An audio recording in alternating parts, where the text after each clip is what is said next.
The many management and media studies programs not only teach how to manage creative health and processes, but we also learn from creative industries products, such as TV series, films, arts, and music to add to normal management thinking. So leadership is about winning and holding power. But Game of Thrones and many other quality TV series that run for months and years show us how leaders explore the middle ground. They question themselves, struggle, and often miserably fail. So we live in uncertain times and difficult situations and need more inspiration than ever. No management textbook has described how to get through these major crises that we are facing. So why not look into the world of arts and popular culture that has always been a reservoir of newness and innovation? TV shows have been widely used for management learning and teaching. They can help us create a cognitive bridge between management's concepts learned in the classroom and observed in film and provoke aha moments. So they provoke the visualization of theory and help the understanding of social and organizational life. And in this sense, we're going to analyze some of them.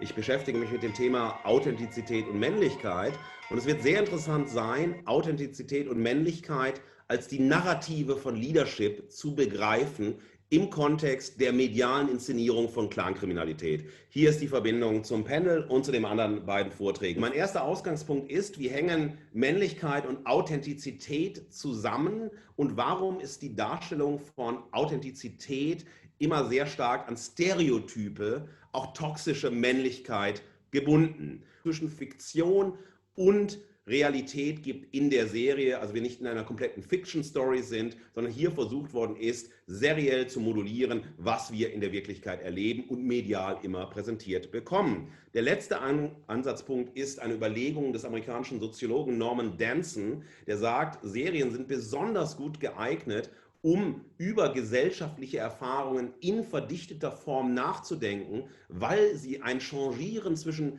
Fiktionalität und Faktizität sind und daraus wiederum neue Wirklichkeitsoptionen entstehen. Die Serie besteht in einer einzigen Kampfzone. Mannsein heißt zu kämpfen, nicht zu kooperieren. Mannsein heißt im Wettbewerb zu sein, dominant zu sein, aggressiv zu sein, sich immer durchzusetzen, keine Schwäche zu zeigen. Und das wird in dieser Serie mit Blick auf die jetzt hier libanesischen Clans, den Hamadi-Clan, sehr deutlich gezeigt. Das heißt, jeder kämpft gegen jeden. Männer müssen sich durchsetzen, niemals kooperativ sein. Leadership heißt in der Geschichte do or die und es ist survival of the fittest. Also der die meiste Kraft hat, die meiste Macht hat, die meiste Aggressivität hat und so weiter, hemmungslos ist, der wird sich durchsetzen und siegen. Ja? Und Männer sind aber, und das zeigt die Serie sehr deutlich, in diesem Dominanzverhalten, ja, in diesem sehr eindimensionalen Dominanzverhalten, sie scheitern permanent an dem Druck, der auf ihnen liegt, bis in den Tod. Es geht um eine Vermittlung hin in ein kriminelles Milieu in Form der seriellen Erzählung, das aber Realitätsanspruch hat und hin darauf auf den Fokus auf die männlichen Protagonisten, die in einer permanenten Kampfzone sich inszenieren, um authentisch zu sein, um führen zu können, um stark zu sein, aber permanent daran zerbrechen. Was sehr interessant ist, Clan-Leader sind impotent. Es gibt Sexualität in der Serie, ich habe ein paar Screenshots reingebaut, das sind aber nicht die wichtigen Figuren, die Sex haben. Die Clan-Chefs selber haben niemals Sex und wenn es irgendeine Andeutung von Sex gibt, wird das Thema Impotenz stark rausgestellt. Sex wird ersetzt durch Geschäft und das Geschäft macht kaputt und macht auch unfähig zur sexuellen Interaktion. Die Clans sind die neuen männlichen Sozialisationsstellen. Ja, das ist Clanpädagogik, all diese Härte, keine Schwäche zu zeigen, immer aggressiv zu sein, wütend zu sein und so weiter, nicht liebevoll, nicht zärtlich. Das wird dort vermittelt. Das sind die eigentlichen Familien, die eigentlichen Biografiestationen, die aus Jungs Männer machen. Wir haben das System der männlichen Sozialisation in Clans und die Forderung der Clans an ihre männlichen Subjekte. Das System ist gnadenlos, aber die Menschen und die Männer scheitern permanent daran. Weil wir hier bei 4 Blocks ein System zum Kollabieren gebracht sehen, in einer sozialen Situation, diesem Übermachismus und dem Patriarchat der Clankriminalität, das aber so destruktiv ist, so kaputtmachend ist, dass es nicht mehr identifizierbar ist. die Männlichkeit wird hier zu einer Leerstelle, zu einer Chimäre und es ist letztlich der Höhepunkt der negativen Dialektik Adornos, nämlich in der Formulierung der Negation, welche nicht in Position übergeht. Das heißt, es gibt kein besseres Männerbild. Es gibt kein besseres Bild auch von Männern mit Bezug auf Frauen. Es ist eine Destruktionsfigur, die in einer Leerstelle bleibt und nicht die eine Ideologie oder das eine Konstrukt durch ein vermeintlich besseres anderes ersetzt. Und das ist der Höhepunkt dieser Serie, die unfassbar dekonstruktiv ist und zeigt, dass das inszenierte Modell wirklich toxisch im wahrsten Sinne des Wortes ist, vergiftet und tötet durch Drogen, Alkohol, Nervenzusammenbruch, Körperverletzungen, Mord und so weiter. Produktive, gibt es irgendetwas Produktives, was wir haben? Gibt es Verhandlungen vielleicht von alternativen Männlichkeitsmodellen? Gibt es Öffnungen in irgendeine Richtung? Nein, es gibt sie konsequenterweise nicht, weil sie uns das als Zuschauerinnen übergibt, zu sagen, was folgt denn überhaupt aus diesem Kollabieren des hegemonialen Männlichkeitsmodells, der Ideen von toxischer Männlichkeit und so weiter. Was gibt es denn überhaupt? Ja? Aber es gibt erstmal nichts, was die Serie anbietet. Also ist die Männlichkeit, und das ist extrem spannend, keine Weise der Welterzeugung und der Weltaneignung und der Weltherrschaft, sondern es ist ein Menschenbild auf der Flucht. Aber aus meiner Perspektive sage ich mit Tokotronic, aber hier leben, nein, danke. What I'm talking to you about is how to learn to be a manager, how not to be a manager, how to learn how to lead, how not to lead by watching television. The basic question for me when I started this is, I started working in business. I didn't have a business background. How did I know how to be a manager? How did the people working with me know how to be a manager? And how did I know what to expect from my boss? It was all very unclear, all very, not so sure what I should be doing. Is how does a particular management or leadership technique or style, how does it become common sense so that everybody knows that's the way it has to be done? When I used to get home from work, I used to be so tired, and one of the first things that I would always do would be to turn on the TV. And so I started to think, well, does the television play any role in how I do things? Does it affect me? Screenwriter sitting at home thinking about, well, what should I write about? What should I do? And then she is surrounded by ideology. So naturally, the way things are done today flows into the products, flows into the scripts, flows into the television programs. And then we have us sitting at home watching television. Over the last 40, 50, 60 years, different management styles have been reflected in television police drama series. For example, Dragnet in the 1960s, there the boss said, do this, and the people working for the boss, working for the chief police officers here, they didn't say why. They said, okay, I'll do it. So it was a very authoritarian management style that was shown here in Dragnet. Then in the 2000s, we got programs like The Wire, where everybody had to play around with all the rules that existed, had to break the rules, but the bosses understood you needed to break the rules as well in order to be successful. So the whole management structures, management processes were weakened to a great extent. So we could see here in these police programs how to be a manager, what managers should do, and what people needed to do in order to be successful. 5 lessons that Iron Man gives, the character Iron Man gives, that people as entrepreneurs, as leaders can apply in their own lives. So first one, everybody makes mistakes. That's what Iron Man does, Tony Stark. When he's made a mistake, he doesn't cry over spilt milk. He starts again, he focuses on the future. You always need to be a better machine, innovation, innovation, innovation. Thirdly, it's not just about the power and the money. You need people to remember you. So what Iron Man or Tony Stark, the character, says, he turns his life around after a near-death experience and he wants to protect the world, not just make money. Fourthly, he can't do everything by himself, so needs friends, the Avengers, etc., to help him. And finally, nothing can really stop you if you calculate risk. And so he doesn't have any real superpowers, but by making the best use of whatever skills and competencies he has, he can be successful.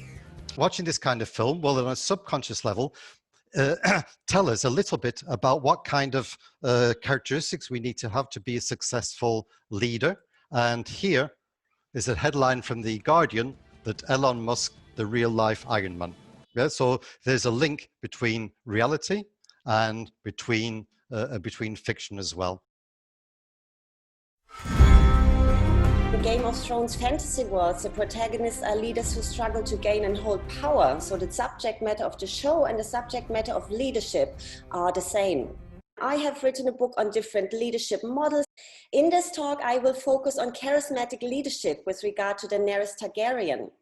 She is a controversial figure, a rare female leader, and a charismatic leadership model that is brought to viewers with sophisticated film techniques.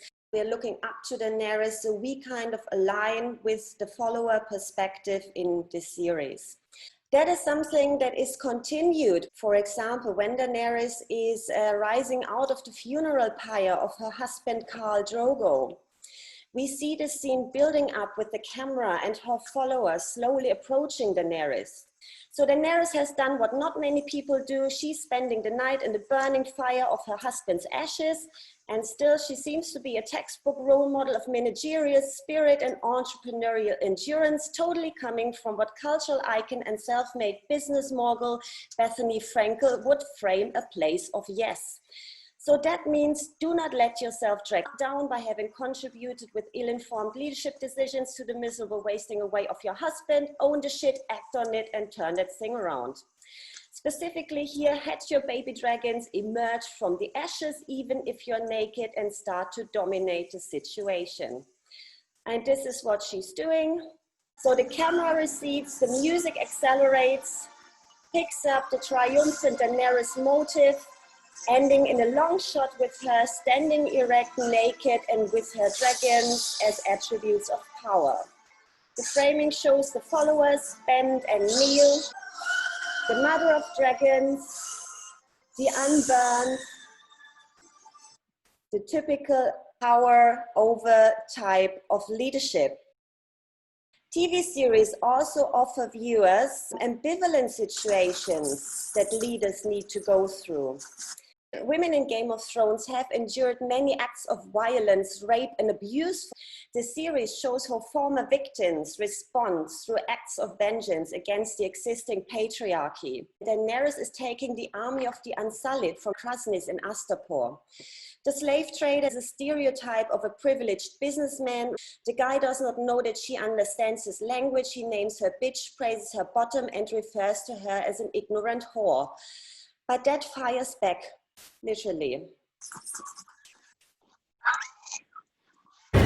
With quick cuts and changing camera positions, collisions, and it's building up in energy.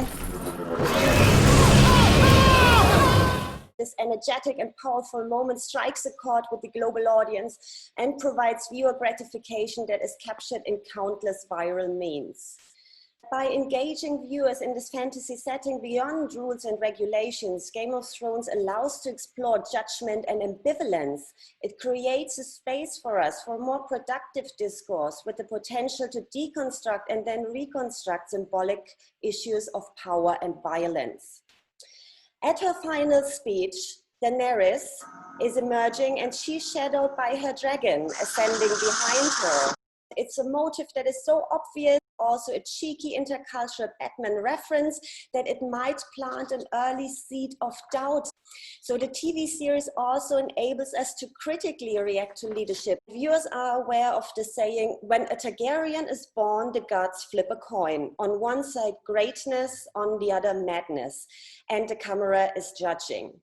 So the speech continues with the familiar charismatic presentation with an elevated speaker position at the top of the staircase, the excitement, fire and ashes as atmospheric cues. So the composition is dark and draws on historical and aesthetic phenomenon of fascism that has been widely picked up in film.